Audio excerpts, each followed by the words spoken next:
po guys na aksidente po yung dalawa. Sa tingin ko ito hindi ko nagbigayan. Ganun. Sa mga kapwa ko driver dyan, mag-iingat po tayo. May packet po ito.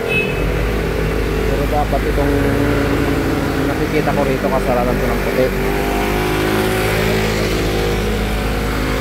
Kasi packet to eh. Pagpaahon dapat pinagbibigyan nyo kan. Pinagbibigyan yung paahon. Kasi may po naman siya doon, may salamin no. Makikita mo siya doon. Ano ba yung salamin dito?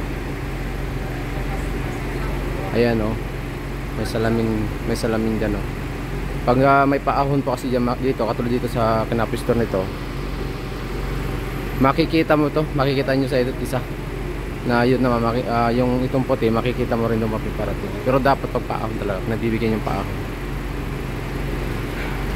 Lalo diretso pa ang takbo nitong paahon na to. Ayun, nasuro na nangyari. Mag-ingat sa mga kapwa ko driver. Ayan.